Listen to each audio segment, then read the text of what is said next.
Hi, everyone. Hello, everyone, and welcome to today's session. We already have quite a few people who have joined. So, without further ado, let's begin today's session. Um, I would like to welcome you all to today's session of Youth Forum. This is part of DRM's Lifeline Connect. And this is a place where we bring awareness to issues that are not often discussed. And with God's urging, we began to address issues that young people face and wanted to be a support to you youth. We started this series, Youth Express, as part of Lifeline Connect.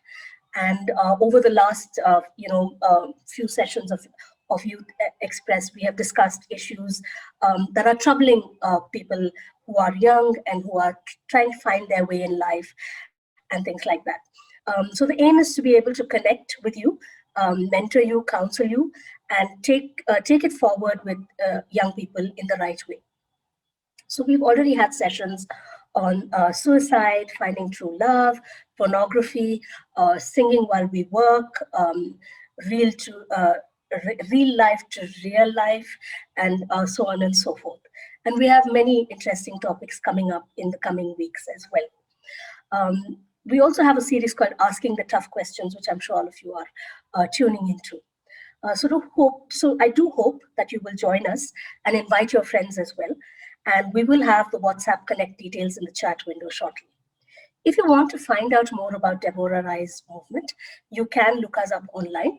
We're at www.deborahrise.org. We also have a helpline number, which is 880-185-8585.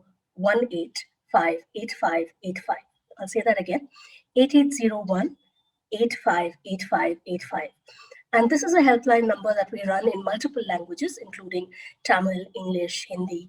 And if you need prayer support, if you need someone to talk to, if you need some guidance, please do reach out to us and we will connect you to our counselors. Today we are going to hear from a very experienced person about how to deal with pressure. She is someone who has worked closely training barefoot counselors and pastors. Pressure can build up and cause us to feel out of control and reduce us to a life of strife and unease. And this can be really hard to manage when you're a parent. So to speak to us on how we can effectively deal with parental pressure, among other pressures, please join me in welcoming Evangeline Stanley. Evangeline Stanley is a Christian psychologist with an MPhil in psychology and over 23 years of experience. She has authored the book Bold and Beautiful and teaches counseling from the Christian perspective. She also has an associate degree in Christian counseling from the UK. Evangeline Stanley, we are so happy to have you here, and it's over to you.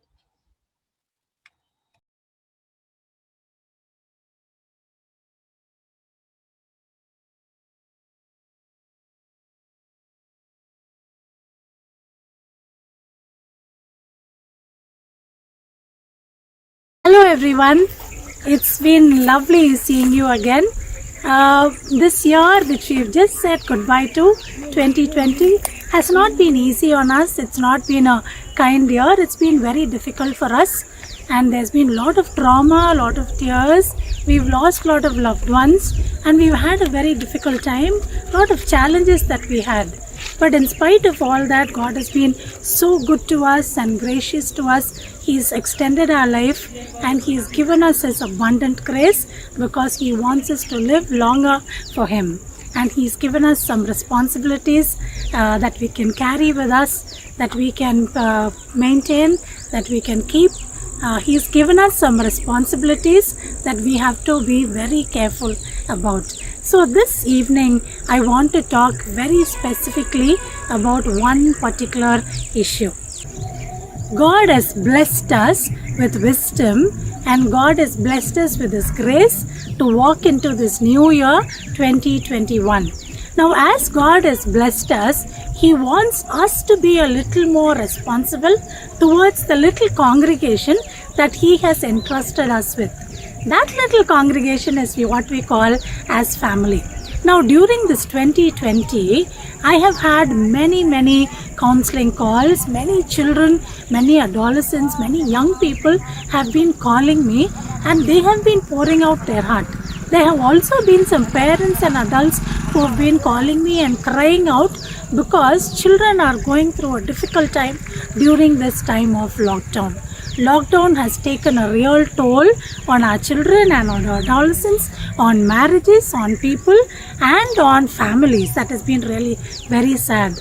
Now, because God has blessed us, I think we need to be responsible and bless our children with some small pivotal changes that we can make in our life to bless our children. So that is one thing that we are going to talk about this evening, this time that is before us. Now that is what we call as pressure which parents give children. Many times this pressure is taken as a negative thing, but it is not always negative. Parental pressure towards children can be healthy. It can be unhealthy also.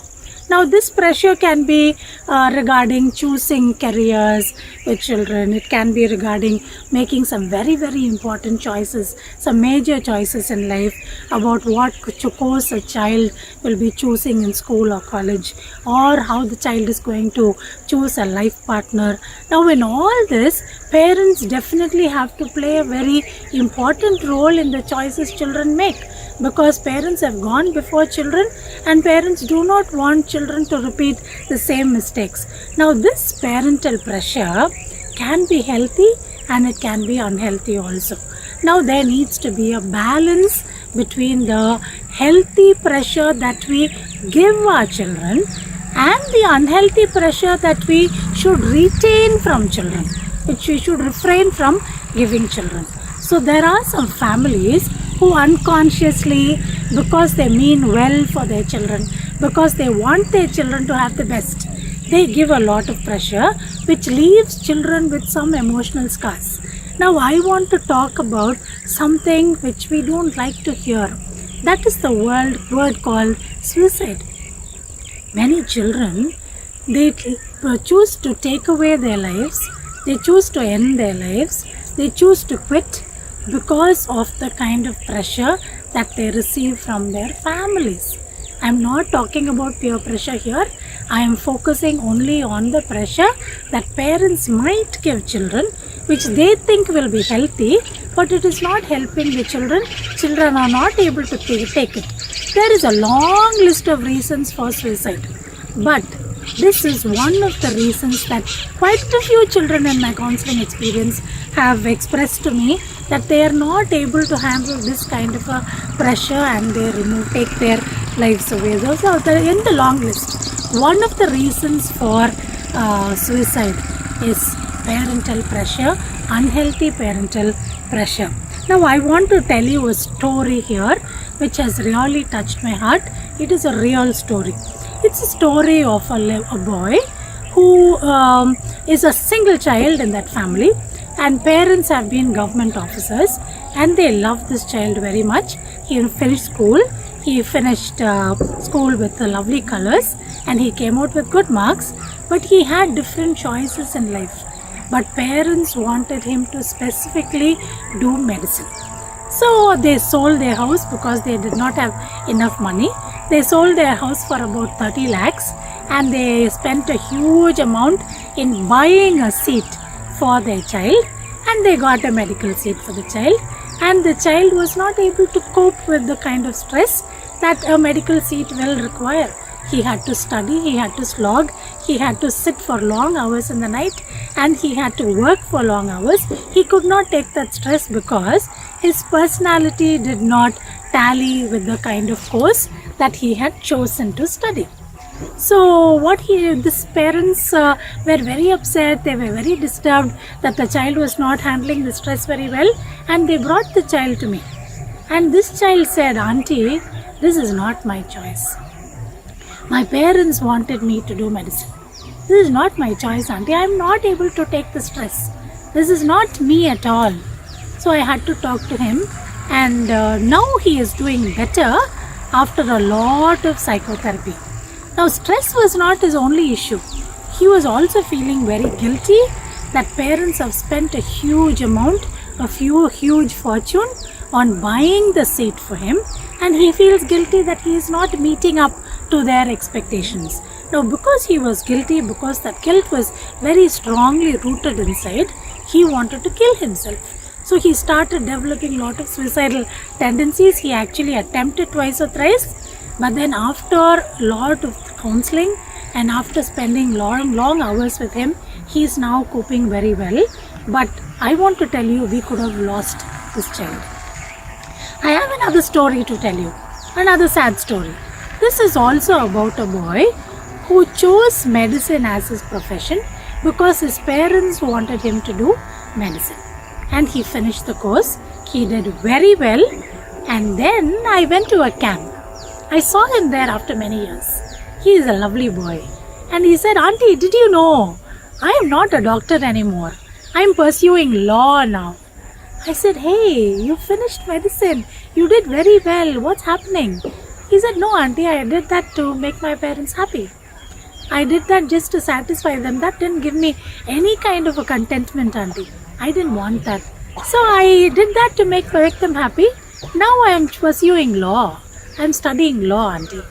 This is another story that we need to think about. Okay. Now with this, I think we have slowly started to understand that healthy pressure and unhealthy pressure is something parents need to understand. Do I need to give this kind of a pressure to my child at this point of time? Is this healthy for the child? Is this building the child up, or is it breaking the child? I need to understand this before we give that kind of a pressure to the child. This is very important. Now at this juncture, I also want to tell you that every child has a very unique, creative brain in them. Children need to be creative because times are changing. Children are creative by nature, and parents also need to be creative. Let's think a little bit out of the box. Let's not think we need to be only doctors, or my child has to become an engineer, or my child has to become a nurse. Is there not anything beyond this? Beyond becoming a doctor and beyond becoming engineers and beyond becoming nurses, just because they fetch a lot of money? Our children have a lot of potentials in them. They have a lot of skills in them. They have a lot of creative thinking in them, which we as parents have to tap.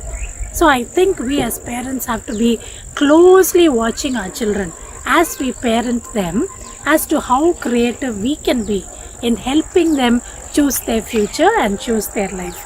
I also have a little imagery for us here. I want you to imagine parents carrying a ball of clay in your hands, and God is sitting right next to us carrying a ball of clay in his hands. If we are given a choice, how will we shape that ball of clay?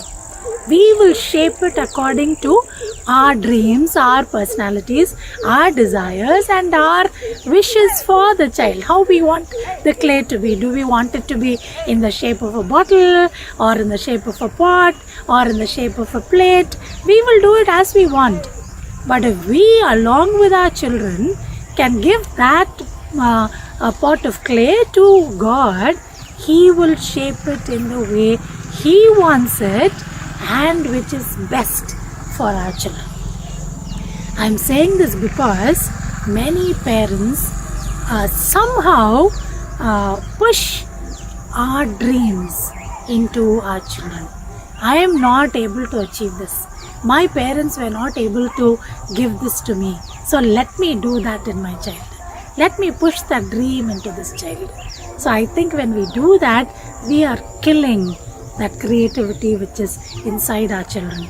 Parents, I want you to understand something. I think I also need to grow in this area. What do we need to understand? When we parent our children, we need to understand there is a physiology in our children, in the brain of our child. There is something called a neuronal plasticity, a neural plasticity, which means whatever we teach our children, whatever we educate our children, whatever we expose our children to, our children's brain can become as flexible as possible to the exposures that we give to our children. That is what we call as a brain synapse.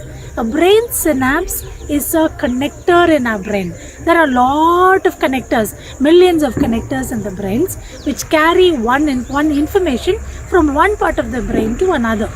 Now this synapses will grow and multiply in large numbers only when we expose our children to as many different kind of exposures as possible. This is what we call as sensory stimulation. So we need to expose our children to music, to sports, to different textures, to games, to people, to noises. If we give them only a protected and a boxed life, then we are not exposing our children. We are boxing our children because we want our children to be in a particular way. So this kind of a pressure is going to stunt the development of the brain of the child, the synapse of the child. But then this synapse in the brain of our children can also have a negative effect. When will it have that? When our children are like couch potatoes in front of TV, in front of the gadgets, when they have limited exposure. Many of our parents, both the parents are working these days. So the only exposure our children have is TV, gadgets, social media. That's all. So a person's contact with people is coming down a lot. Contact with people, contact with friends, going out, trekking, mountain climbing, laughing, joking, tree climbing, all this is coming down. When this comes down, exposure to this brain is coming down. So the synapses also will grow less. So I think this is where we need to be very, very careful, because our exposure, the kind of exposure that we give to our children is in our hands. So it is very important that we give them a lot of space for this kind of a synapse to grow, and they will start thinking out of the box, and they will become a little more creative. Our children should not become human Xeroxes. So I am arriving at my first major issue when I am talking about parental pressure. I am talking about unhealthy pressure in the first part of my talk. So let us not put too much pressure on our children and block their creativity. And when we do that in making some major choices, then we lose the originality of the child. One area where we need to be really careful and alert is the area of comparison, which can become a real unhealthy pressure. When we keep comparing our children with others' children, with others, look at him, look at this auntie's son, look at that auntie's daughter, look at this person, look at your classmate, look at your neighbor, see how he does things, see how he is achieved in life, see how he is motivated. When we do that, our children start doubting their own self-esteem. There is one galaxy, there is one Jupiter, and there is only one you. Nobody can think like your child. Nobody can do different things like your child. Your child is original. That is the marvel of God's creation. So when our children are original, let us not apply pressures on our children. Let us not apply brakes on their creativity and kill their creativity. There is nobody like our children. There is something we need to understand here. When we put unhealthy pressures on our children, when we do that, they slowly lose acceptance in the family environment. They lose acceptance at home because many children start rebelling. When my parents are not able to appreciate the way I think, the way I choose things, the way I do things, the way I am, unless it is outside God's word, then we need to understand that our children will slowly, subtly start looking for this acceptance outside the home. There are two areas where our children do this. One is the area of profession, the other is the area of personality. There are two things we need to understand here. When our children choose a profession, usually they choose a profession which is sort of tallying with their personality. A person will choose medicine as a profession only if he likes people. But if a person likes numbers, he will choose teaching maths or computer as a profession. Usually it should tally with their personality. But when we try to choose something which is outside their personality or which is contrasting to their personality, they are not going to enjoy life. That is what produces a lot of stress later on as they become adults, because they are going to not enjoy what they do all their lives. And that leads to other psychiatric illnesses or stress or depression or a lack of contentment. So I think it is very important that we as parents understand that we do not apply brakes and we do not give them unhealthy pressure in changing their personality or in making major choices of their professions unless it is outside God's word. Now there are some personality areas. I hope you understand the word personality. Personality is not the way a person looks or the height or the physique, but it is a stable set of traits that our children will have. We need to groom their personality. We need to shape their personality according to God's word, and that is a responsibility of a Christian parent. Yes, but we should not change them completely and try to become like us or try to become like somebody. Now I am talking about comparison, and I have a very beautiful example in the Bible. They were a group of people called the Israelites. The Lord loved them. They wanted to be like other nations. That's what the Bible says. They wanted to be like other nations and they asked for a king. But God spoke to them through a prophet and told them, why do you want to be like other nations and have a king? If you have a king, he will take away your wives. He will take away your sons. He will take away your daughters. He will take away your cattle. He'll take away everything and he's going to abuse you. When you have me as king, when you have such a gentle God as your king, why do you need an earthly king? That is what God told the Israelites. But the Israelites were not happy. They said, no, we want to be like the other nations and we want a king. And they suffered. We see this story in the Bible, how the Israelites suffered. So we need to be careful here. And I also want you to think of Jacob and Esau, my friends. They were twins. Both of them were twins. They were born to the same parents, but their personality was different. The way they thought was different. Their profession was different. Their behavior was different. Their choices was different. Their perspectives was different. One was sitting inside the tent. The other was always hunting. One was loyal and the other one was a cheater. And one was mommy's child and one was daddy's child. They were very, very different. Let's not even compare our children, not just with people outside the house, not just with achievers outside the family, but also even among siblings. When we talk to them, when we treat them, when we parent them, let us be very careful in not putting pressure in the area of comparing our children with anybody. Take the example of a guava tree. Can we go to a guava tree and tell the guava tree, I'll give you the best water, I'll give you the best fertilizer, I will give you the best of soils, I will give you the best of environment, I will give you the best climate. Can you give me mangoes? No. A guava tree will give only guavas. A mango tree can only yield mangoes. So our children are shaped and made in a particular way. God has given them an originality. If we try to change them, I think we are going to lose our children. We need to be very, very careful here. And also think of Sachin Tendulkar and Dhoni. They may not have been very good academically, but they've been great with their balls and bats. They've been wonderful cricketers. But if I go and tell them, or if Sachin and Dhoni's parents go and tell them, why don't you become a surgeon? Why don't you become an engineer? Do you think they'll fare well? They will not fare well. We would have lost two wonderful cricketers if their parents had put academic pressure onto them. They let them bloom up with their own creativity.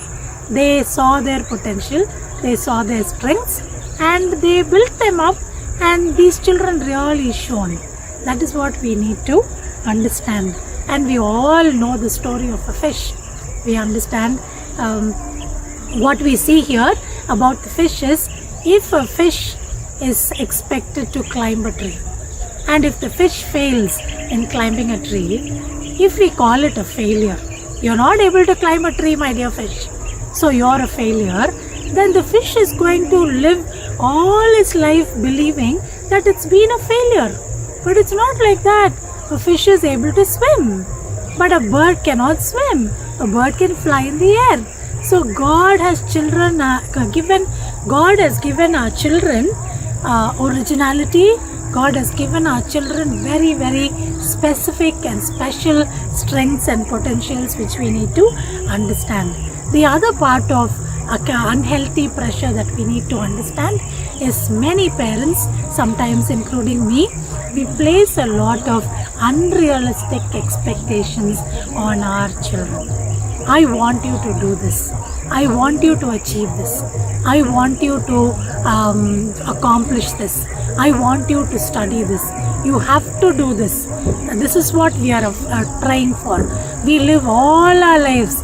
We spend all our money.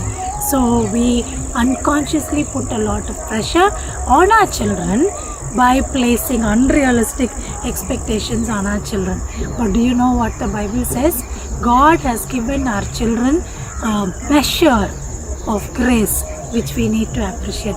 Every child has a measure of grace. Some children will be good in mathematics. Some children will be good in science.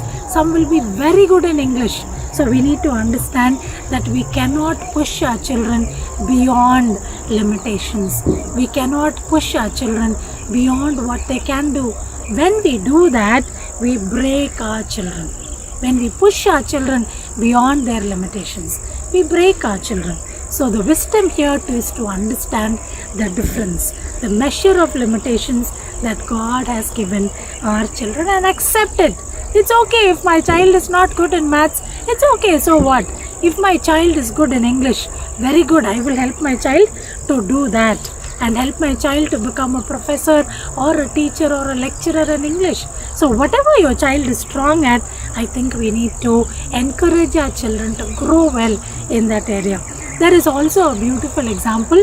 The story here is there is a mother who loves her two sons. They are James and John. They come to Jesus and they tell Jesus, Lord, I have a little desire. And Jesus says, yes, what do you want me to do for you? And this lady says, this mother says, Lord, I want James to be sitting on the left of you and John to be sitting on the right of you. If my children can be given that position, there is nothing like that. I want that to happen. So Jesus was a little unhappy with this mother and he says, do you know what you're asking for? Do you think your sons can drink from the cup that I am drinking?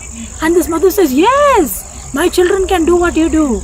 And Jesus said, maybe they can, but what your children should do is not in my hands. It is in the will of my Father.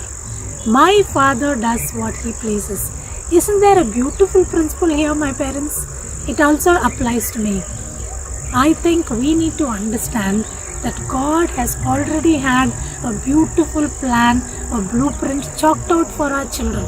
We need to understand that we should not miss that. We should never miss that. So we should understand when children are pushed, we tend to miss God's perfect will and we miss God's specific will for our children.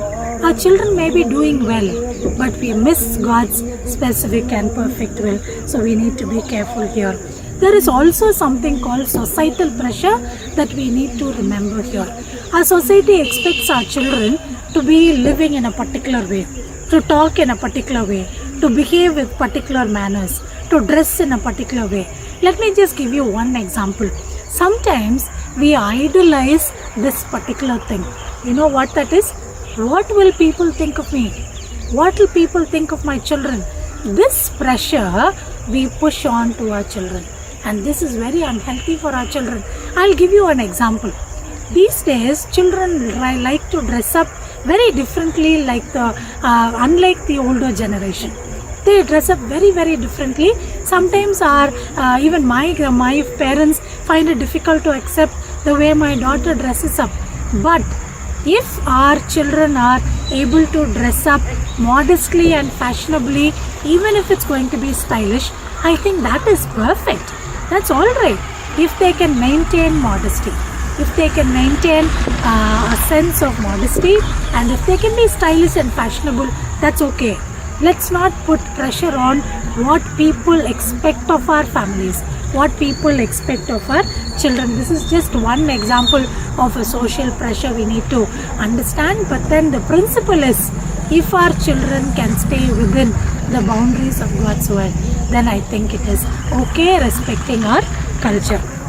The other thing we need to understand is some unhealthy pressures that we give our children can leave our children with some very grave emotional scars. One is it kills their uniqueness. It also gives them a lot of doubt about themselves. Can I do this? My parents expect this of me, but I want to achieve this. But my parents are not able to encourage me. I get no positive strokes about this particular skill that I have. I think I will not be a good achiever in life. I think I may not be able to do great things in life. And there's a lot of negativity that is creeping into their lives. Some children also develop insomnia, sleeplessness in the night. That is also because there is a lot of pent up stress inside them. As they grow into adults, they become jittery and nervous, insecure adults. Their performance level, their turnover drops down when we do not allow them to be creative. And they also develop something called a social anxiety, which we need to be really careful about. I don't want to face the stage. I cannot do this. I cannot achieve this. I cannot do this. I cannot accomplish this. I cannot face people because I do not have confidence in me. That is what we call as social anxiety. Now, when children do not receive positive strokes from parents, they slowly start withdrawing from parents. So that breaks the emotional bond and the physical bond between parents and children. They start developing hatred towards others and maybe hatred towards themselves. These children also tend to pick up fights because there is a lot of pent-up frustration inside them. They become bullies, they become arrogant, they become aggressive, and their self-esteem also comes down. And I told you in the beginning of the talk that these children can also develop suicidal tendencies. Now, why should they develop suicidal tendencies? I want to do this, but this is what my parents expect of me. I am not able to meet up to their expectations. They've spent so much money on me. All their life, their fortune they've spent on me, and I'm disappointing them. So I'm feeling guilty. So I want to kill myself. I quit here. This is what develops into suicidal tendencies. But my parents, there is a good news here. There is also some healthy pressure that we can give to our children. There are some areas where we can give some healthy pressure. That is in the area of giving them a structure. You wake up at this time, eat at this time, study and have some friends, have some sports, have some play, have some music. If there is a structure and a good schedule for their lives, and if children are not able to fit into that kind of a schedule, make that schedule a little flexible. But this is an area where we can put some pressure as children grow up. Let that pressure not be too rigid, but let it be a little flexible.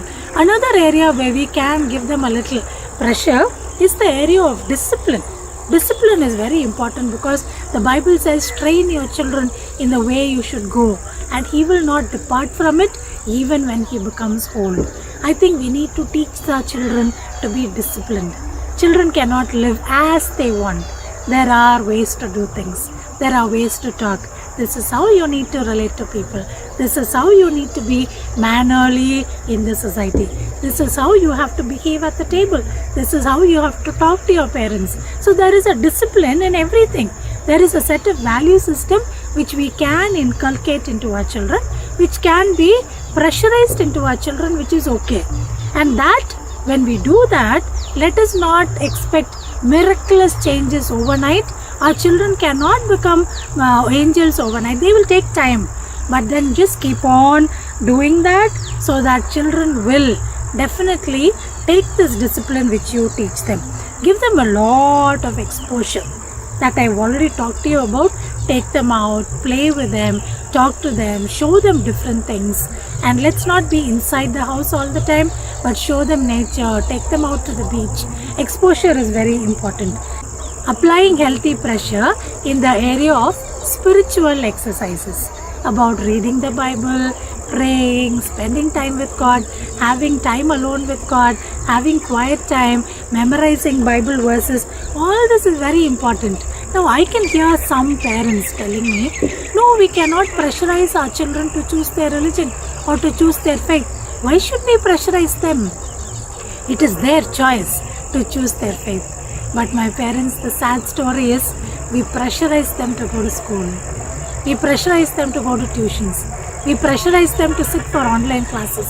We put lot of pressure for them to join a choir. We put a lot of pressure for them to go to maths tuition. When we can put so much pressure on them to train them in going to school and to do other curricular activities and in academics, why not put pressure in them to go to church, to attend a youth group, to go to a youth camp? I think we need to do that. This is where we need to find the balance. So if we can pressurize them for other things, let us put some gentle pressure in spiritual areas also. And there are also other areas where we can apply some pressure in the area of character formation. There are some wrong things in life, my child. This is something which you should not do. This is wrong. When we teach them why it is wrong, when we explain certain things to them, when we shape their character, when we shape their value system, then that is something which is going to be healthy for them. Our children are also blessed with something called a conscience, and training their conscience is a responsibility of parents. This is an area where we can apply a lot of pressure, where we have to teach our children to keep their consciences sharp. If their conscience is going to whisper to them, hey, you're going wrong here, this is not right, this is against God's word. If they are going to hear this voice, they have to listen to that voice and respond to that voice. My friends, my parents listening to me, we also have to work on their attitude. We also have to work on teaching them responsible behavior, and that is very, very important. And this is the kind of thing that happens to children when they are not able to cope with that pressure. So I give you an invitation today. If you feel this pressure is too much and your parents are not able to understand you, come to us. Call me anytime. We are here to help you. A word to children, when you respond to parents who are applying pressures to you, who want you to choose certain things that they want to do, who want you to make some choices which you may not be happy about. Even after talking to your pastor and your extended family and your parents, if you feel that they are not letting you go, they are not giving you that freedom to make a choice, I think you need to sit in the presence of the Lord and ask the Lord what He wants you to do. Find out God's perfect will for you. Now there is something you need to understand, my dear children here, at whatever situation, even if there is pressure which you are not able to take, if that pressure is too much and you are drowning in that pressure, in spite of that, do not quit. Do not quit. Do not give up. Never think of killing yourself. Never think of committing suicide. Never think of taking your life away, because your life is beautiful. Your life is precious. I just heard a story about somebody. There was a very strict father. There was a very loving father. The father was a very strict person, but he was very loving, and the mother is a darling. But this child was under a lot of stress, and this child has just taken her life away. And I came with that news and my heart broke. When we talk about spiritual exercises, when we put spiritual pressure, when we give them healthy pressure, there is one thing we need to understand, that salvation comes from the Lord. We cannot give our children the gift of salvation. We can pray for salvation. We can guide them towards salvation. We can teach them God's word. We can pray for them. But salvation comes from the Lord. Nobody can accept the Lord. Nobody can accept and confess that Jesus Christ is Lord unless by the Holy Spirit. So our children need to have a touch of the Lord. if they have to have that experience of salvation. We've been talking about spiritual pressure and a healthy pressure that we can give to our children, and I came across something very, very profound. I feel the best and the most powerful and most profound healthy pressure that we can give our children is our life. Our life is the most powerful. Our children are watching us. They are watching the way we talk, the way we relate, the way we understand things, the way we resolve conflicts, and the way we show God to them. Don't we know that children understand God through our personalities? So they will understand God only through us. So the way we relate to them is very important. That can be the most powerful tutor and the most powerful pressure that we can give them. I say this because our life, our testimony is very quiet. It's not very preachy. And we know that our children do what we do rather than do what we tell them to do. As we've been talking about giving healthy pressure to our children, about tapping their potential, developing their potential, bringing out their strengths, and helping them to develop in that potential, there are a couple of spiritual principles that we need to remember. This is very, very clearly spelled out in the Bible, and it is so beautiful. These are, one is what we find in Matthew chapter 25 and what we see in Luke chapter 19. This talks about a parable which Jesus tells people who are sitting around him. This is a simple crowd to whom Jesus is talking. He is talking about the parable of talents. There was a man who went on a long journey, but just before he went on a long journey, he gave some talents to people, to 3 people whom he chose. So he gave 5 to a man, he gave 2 to a man, then he gave 1 to a man, and the Bible says to each man he gave according to his own ability. So this is where we need to understand that our children have limitations, and our children have certain abilities in one area and they may not possess certain abilities in another area. So this man gave 5 to 1, 2 to 1 and 1 to 1. And when he came back from his journey, the man to whom he gave 5 came and said, Lord, I worked over this talent, I worked on this potential and I made it 10. Here is your talent. And the other man to whom he gave 2, he developed and he said, Lord, I've made 4 out of it. And the other man who had 1, and he said, Lord, I know you are a hard taskmaster, so I've just kept it safe, Lord. There is another very strict spiritual principle that we learn here. This man who did not develop his potential, this man who probably was not encouraged by his friends and family to develop his potential, he was punished and thrown in hell. So we need to teach our children that it is very important that we treat this potential and the skill with a lot of stewardship, with faithfulness, with loyalty and with accountability, and give it back to God. There is a spiritual principle, a strict spiritual principle that is surfacing here. When our children are not given that potential, that environment to develop and tap their potential, they lose it. So this passage which we read in Matthew 5, in Mark 4 and Luke 8, all the 3 disciples have recorded in their Gospels, in their epistles, that these principles have to be followed by our children and by us. This principle says, when you have a talent, when you are the salt, when you are the light of the world, when you have a skill, that should not be buried, that should not be kept under a bushel, or that should not be hidden by a bowl, but it should be spoken about in the mountain, or it should be placed in a stand where the rest of the house, the rest of the community, the rest of the environment will be blessed.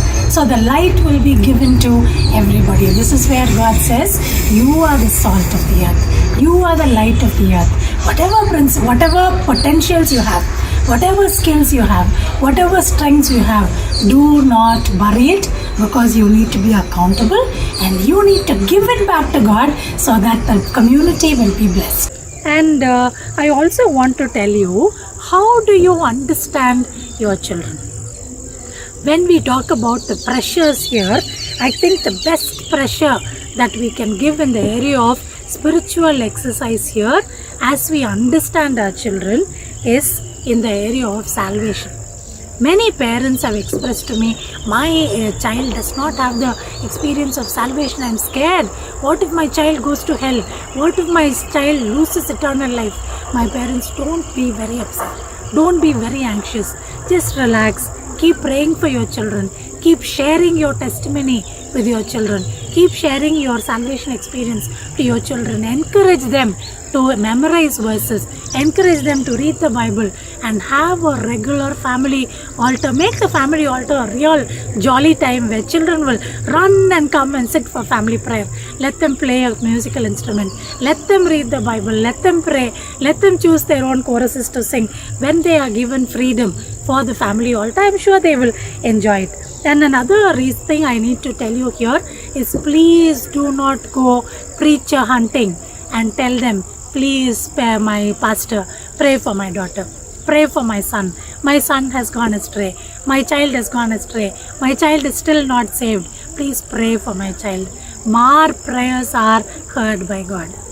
Let's not go around telling preachers and pastors to pray for our children, because that is not going to help our children. When our children come to know of that, children get very, very upset.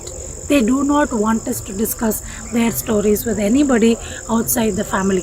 Another area where we need to be careful is the area of spiritual manipulation. This is a very unhealthy pressure with parents put to adult children. This is called a very, very subtle spiritual manipulation. You know why I'm talking about this? When children are choosing their life partners, when they express to their parents, I'm not happy about this person, mommy.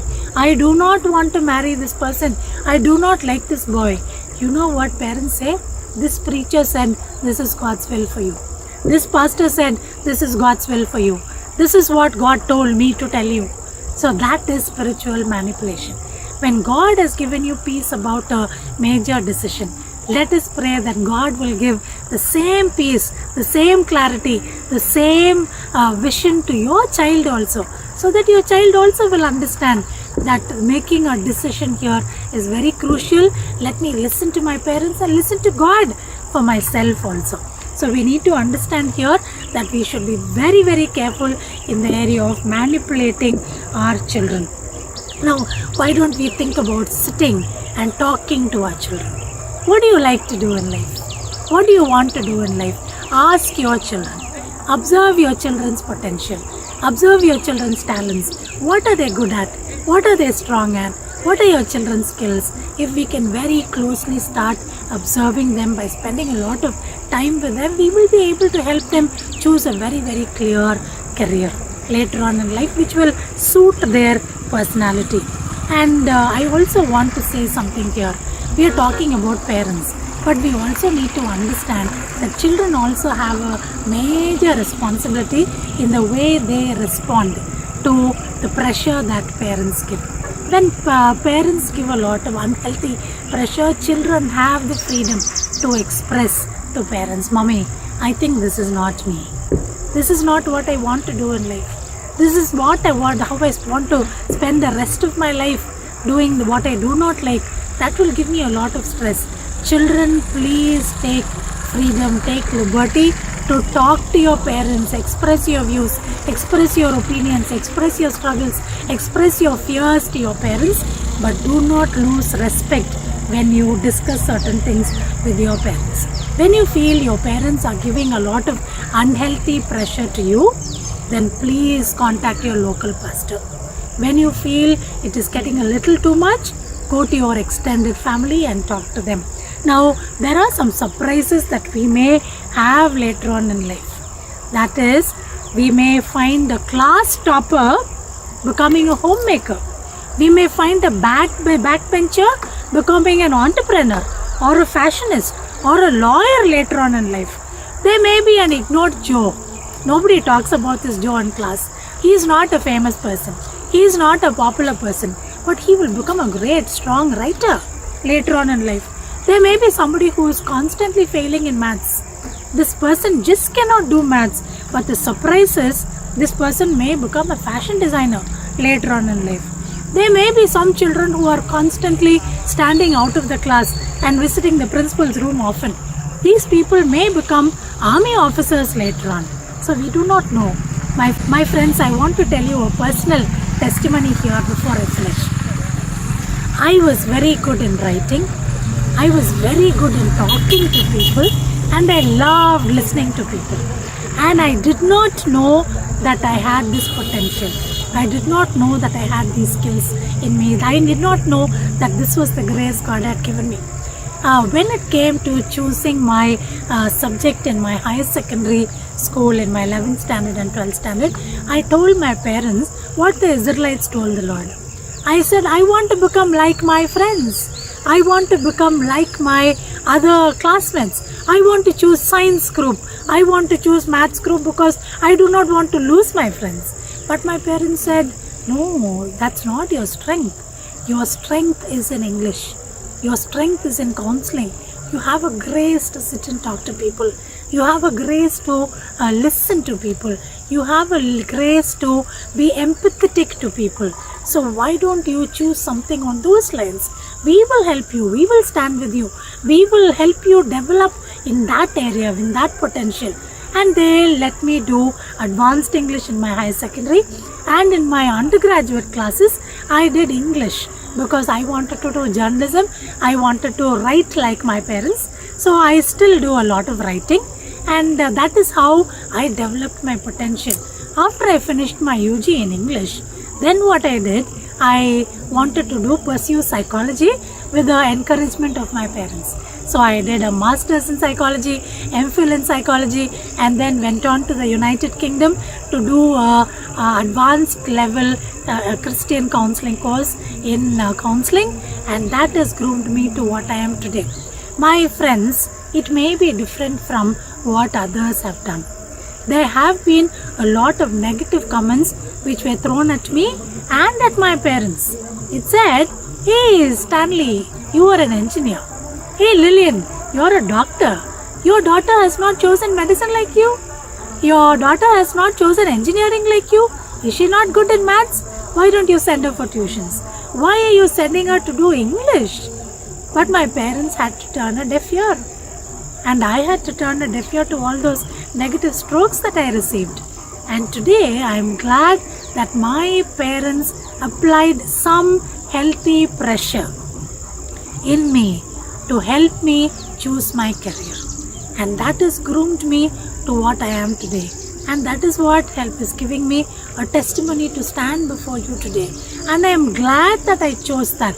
And I am glad that my parents gave me that pressure, and they did not push me into something that I did not like, because I am today stress-free because I love what I do. So my friends, I think we need to understand that we need to strike a balance between applying healthy pressure and refraining from not giving them unhealthy pressure. As you go home today, after you listen to this talk, sit with your children, talk to your children, ask them what they want to become, and be careful not to push your dreams and your ideas and your desires into your child, because that ball of clay has to be in the hands of God. God has to shape it. God has to make it in the way He wants it, so that our children will not miss God's perfect will. God bless you. Love you lots. Bye-bye.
So we'll just go ahead. Anybody has questions, please do raise your hand and I will unmute you. There is one question in the chat window. Yes. Maybe we can talk about that first. So she says, I have a teen friend, only a few years younger than me from church. I have seen her parents put a lot of pressure on her. Even her taking baptism was cause of their pressure, though she wasn't quite ready. And I noticed that they compare me and her. So how should I respond to it? Is it right for me to tell the parents not to do so? Or should I be telling her something? Okay, so this question is coming from a teen friend's friend. So I think the best is like what we talked about. The child has the freedom to go to the parents and take them out, maybe to a quiet place and over an ice cream or over a meal. She can have a chat with her parents and tell their parents how difficult it is to have this pressure on her, and also tell her that she is probably not spiritually and emotionally ready for something called baptism, because baptism is not a ritual. It is a commitment that we need to make. It is an outward expression of an inward experience. So the inward experience has to happen first. And so parents cannot push this experience of baptism, obeying in the waters of baptism, into any child. It is something between God and the child has to slowly spiritually mature and grow to understand what that experience actually is. So this is regarding the baptism. But in other areas, when parents put pressure, I think the best is that the child finds a cool time, a quiet time, where the parents are not very tensed, probably a time she can choose when they're just not back from work, maybe over a weekend. She can say, I want to spend some time, some quality time with you, and express that she is under a lot of stress and under a lot of pressure that they do not understand. And when parents do not understand, sometimes understanding also cannot be pushed. So the best is that children go to somebody who is a little more mature in the family, maybe to the extended family if she doesn't want to contact a pastor or a preacher or anybody, somebody elder in the family who understands her emotions, who understands her feelings, and talk to them.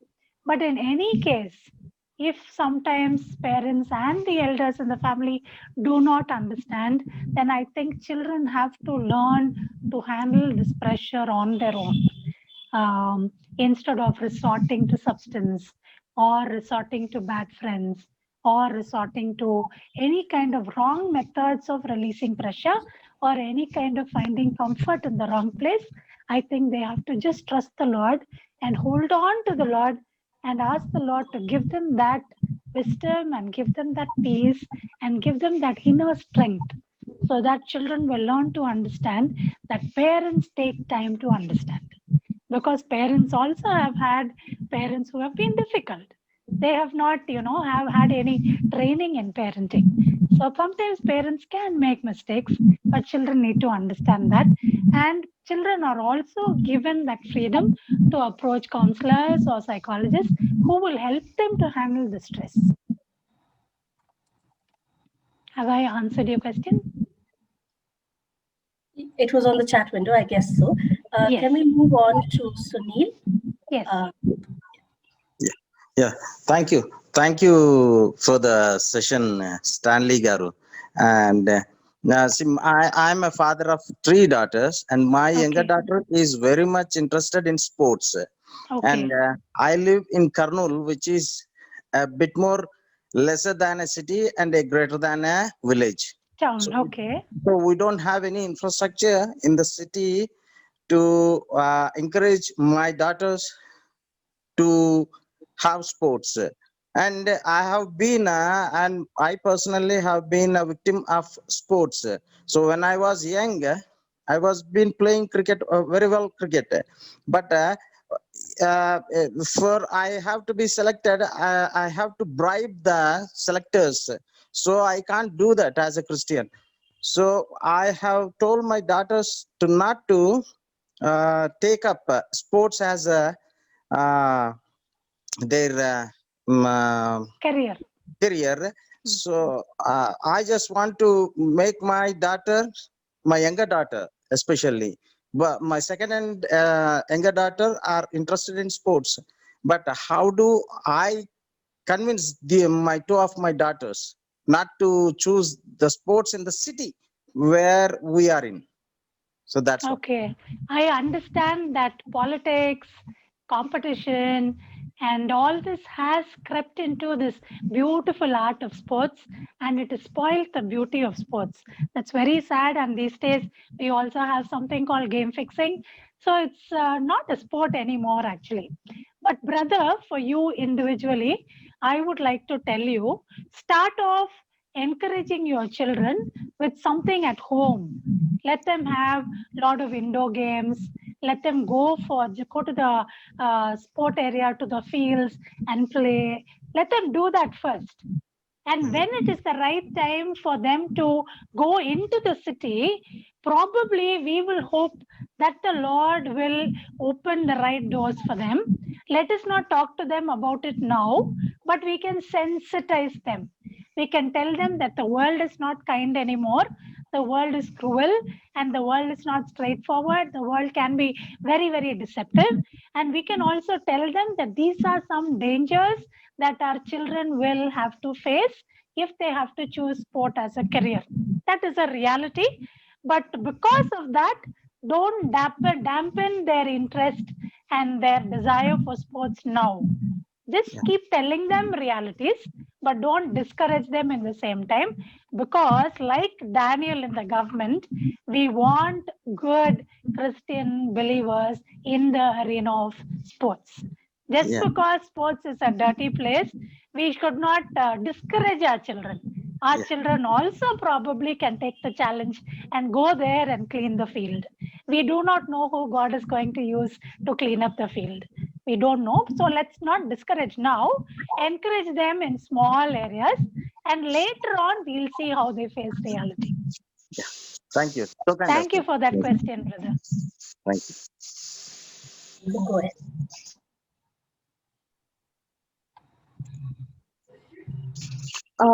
Yes, ma'am, thank you for a very inspiring talk. And ma'am, I have a question. Like you mentioned about um, telling you, like in your case, you wanted to take science, and your parents knew your strength and advised you otherwise. So when we do that to our children, they cannot discern whether the parent is being putting that other the bad pressure or the good pressure. They just feel Yes. that their parents are against them, Yes. and they don't want to believe that yes, this is not my strength, and in fact what I want to do is do, and you're just forcing me. So how do we deal with such situations? It will not happen overnight. You cannot make a decision of choosing a course or a career overnight. It is a process. It starts happening in the home, and as children become adolescents, they start, talking about this, discussing about this. So it is very important that parents have a good rapport in the children, not just in the area of choices, but even otherwise, parents should be children's friends. So children should be able to have that feeling of security, that feeling of trust, and that feeling that my parents will only think the best for me. My parents will do the best for me. When my parents tell me something, let me give some thought to it. If the child is not able to look at parents like that, I think we have to review the style of our parenting. Okay, not just giving advices, not just helping them choose, not just teaching them something, but we also have to have a very good rapport. This rapport, I think, is the key to a lot of things. In my counseling experience of about 25 to 30 years now, this is what I've seen. When there is a good emotional bond, when children have something called a security, and when they don't see parents as policemen, when they don't see parents as threats to their desires, then they give ear to parents. Then they think about it, they consider it. In my case, both my parents were all the time busy. They were out in the ministry. But thank God I had a good rapport with them. And when they were at home, we had a lot of fun and we were joking and laughing and playing games and had a lot of indoor games. So I felt very secure with my parents. So when they had to tell me something, I gave it a thought and I didn't see it as a threat. So I think the key is there.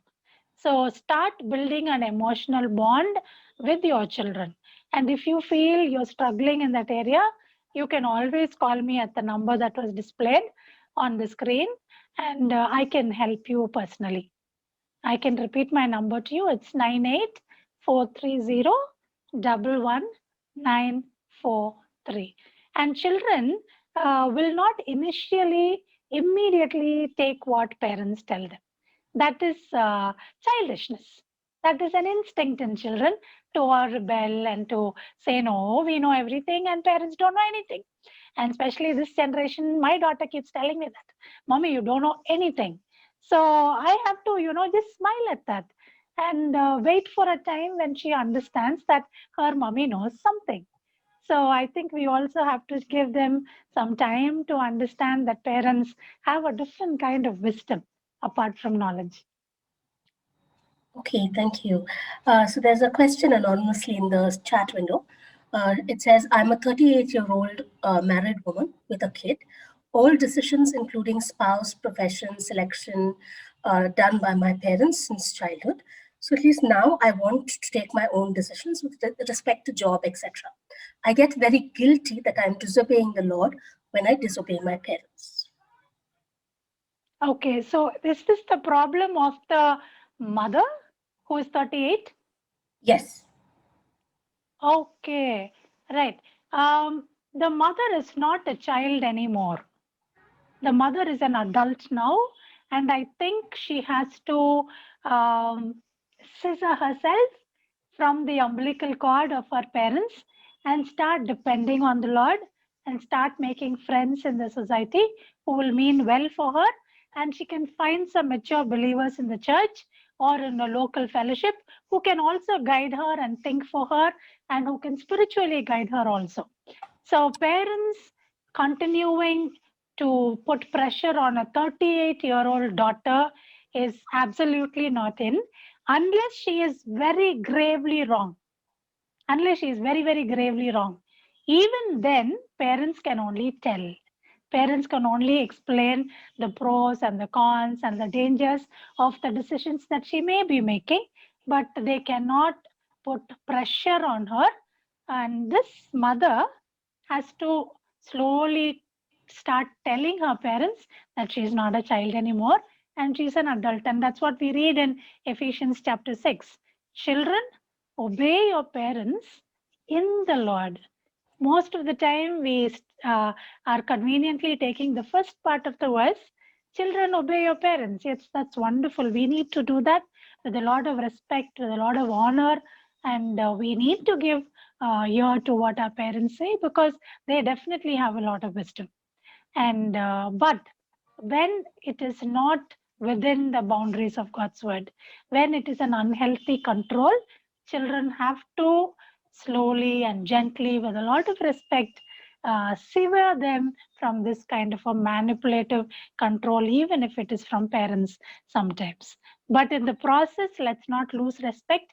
Let's keep praying over the situation and find other local believers who can put some wisdom into parents and let this 38-year-old mother have some freedom to make her own choices.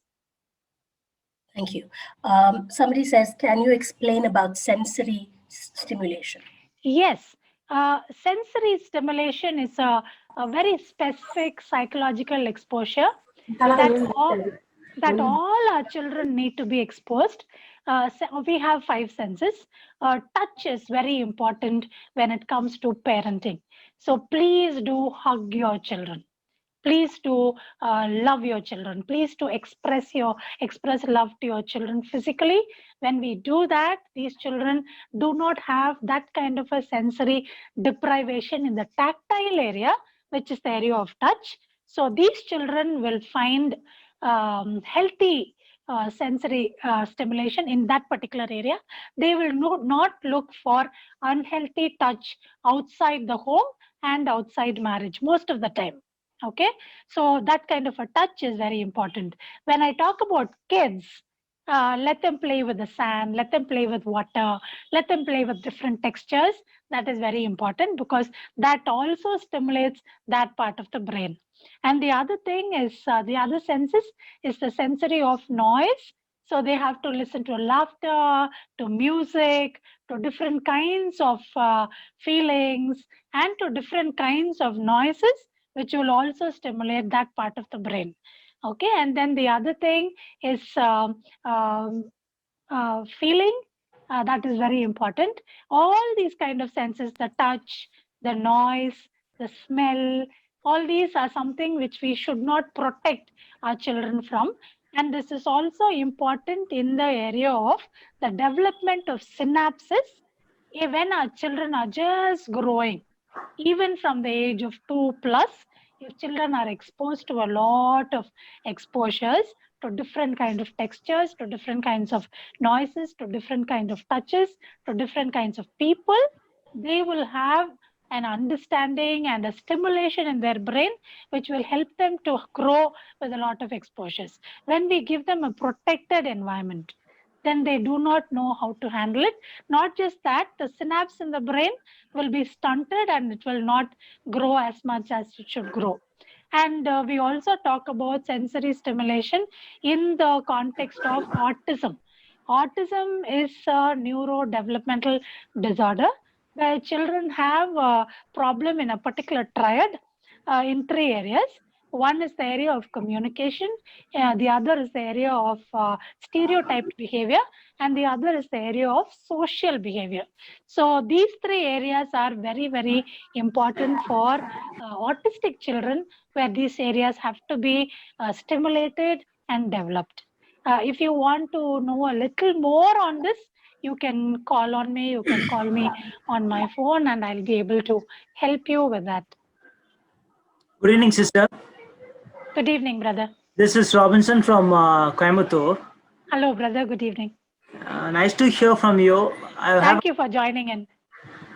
It's the first time I'm having an interaction like this regarding the parental advice. Okay.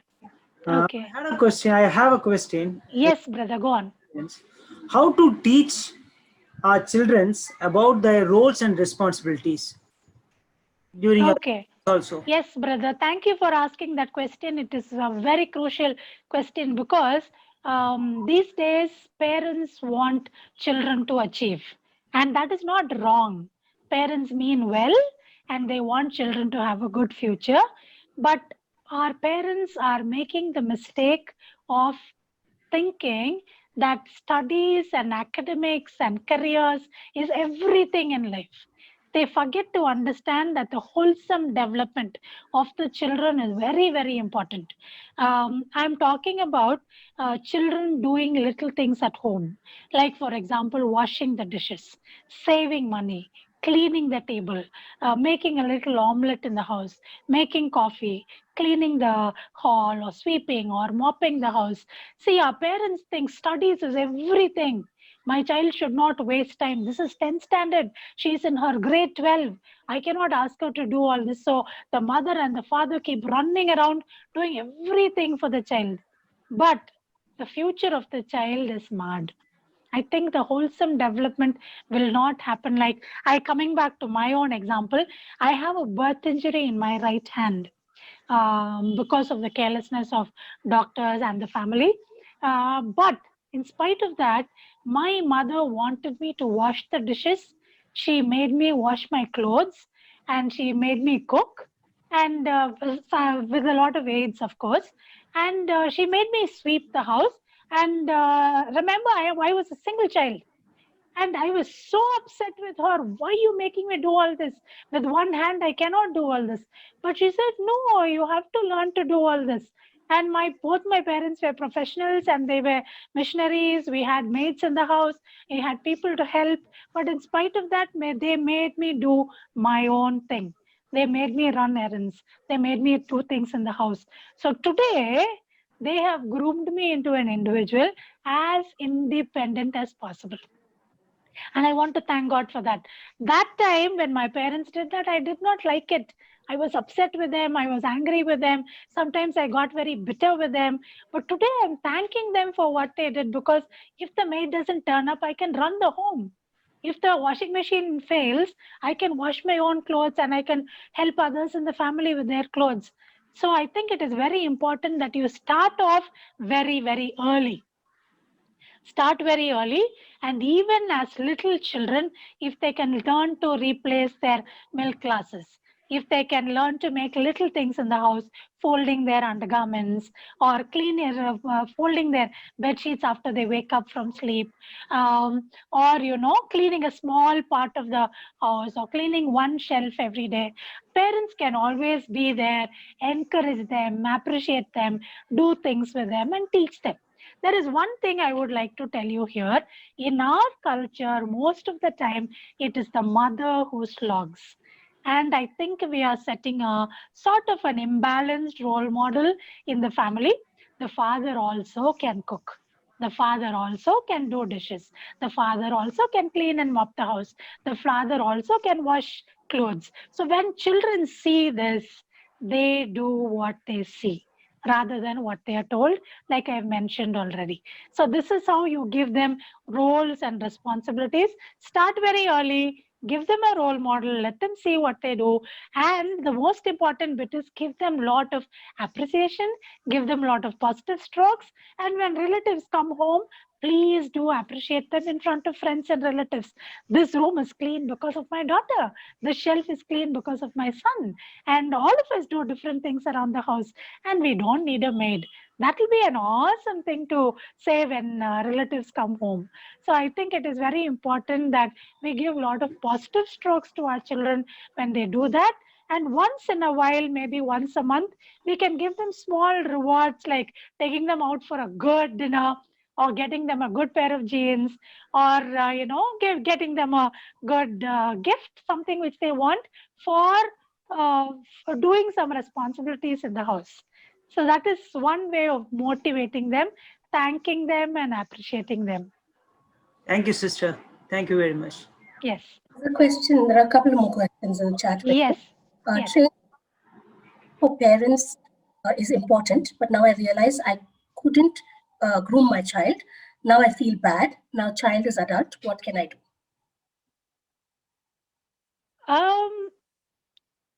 It's a very difficult question. It's a very difficult scenario, but the parent need not feel guilty to the point of condemning yourself.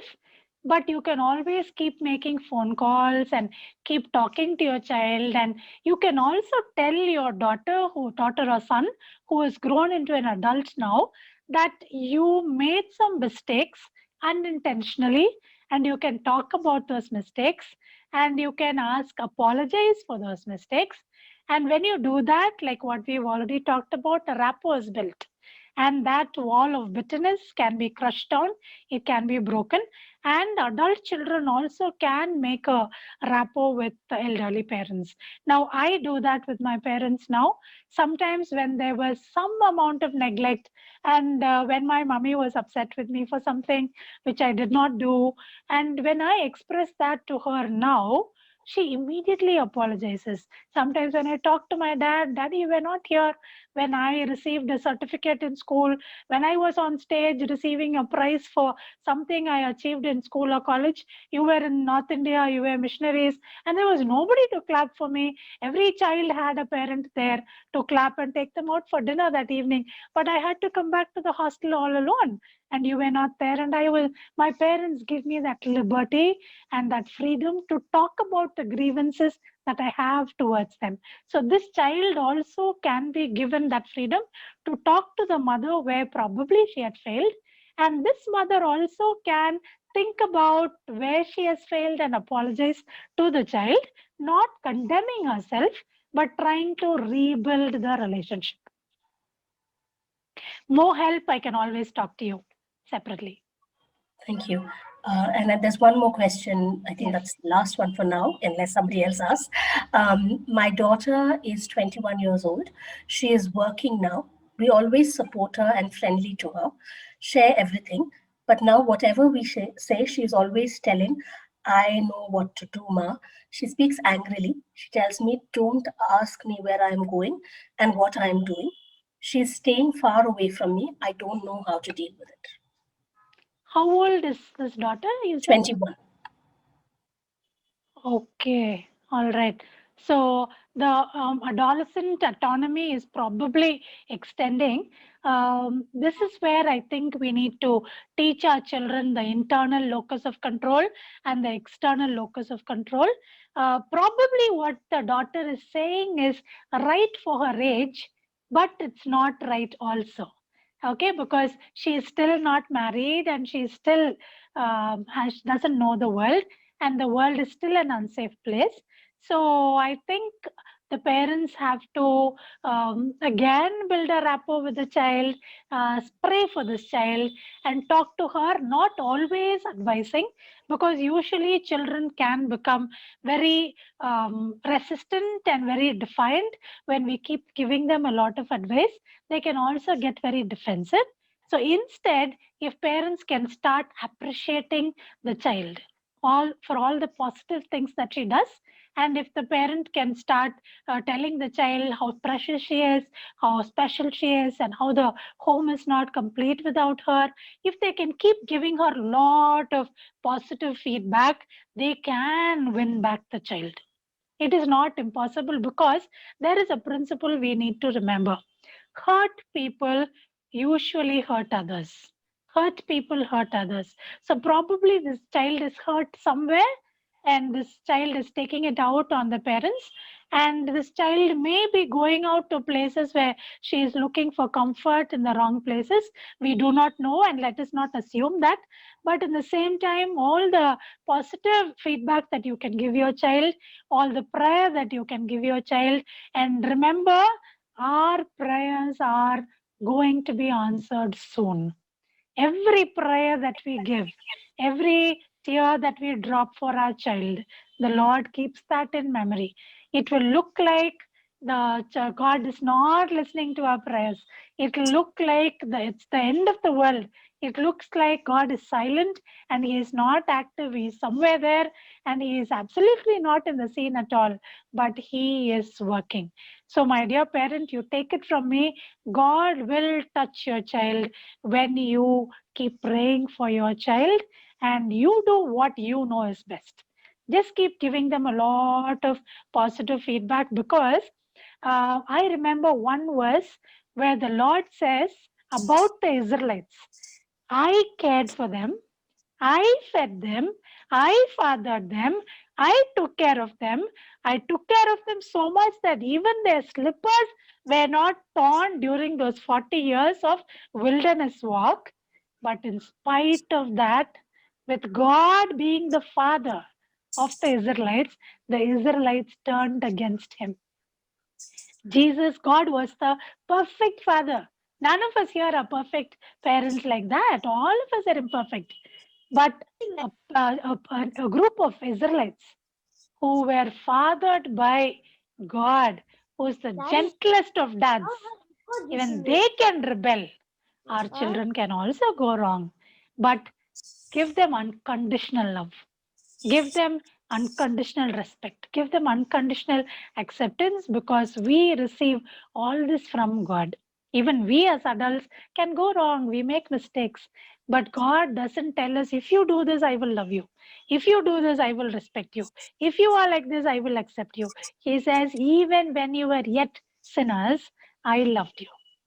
So let us give that kind of an unconditional acceptance to our children, so that our children will come around soon. Be encouraged, parents. Our children are in the hands of the Lord, and we will do our best and leave the rest to God. Okay, thank you, sister. I have unmuted everyone. So if anyone has a question, they can go ahead. Okay. I think there are no more questions in the chat window. Okay. Sister, I want your number. You had told 984. Yeah, I'll repeat it for you. It's 430 Yeah. 11943. Okay. Thank you. Sister, if I do not pick your call, I will call you back. So don't be discouraged that I don't pick calls. No, it's I all will right. call you It's all back. right. Or you can leave a message on my WhatsApp. Thank you. God bless Thank you. you. It was lovely being here. God bless. Thank you, Sister Evangeline. God bless you. Thank you, Ashika, for everything. Thank you. Yeah. Have a good day.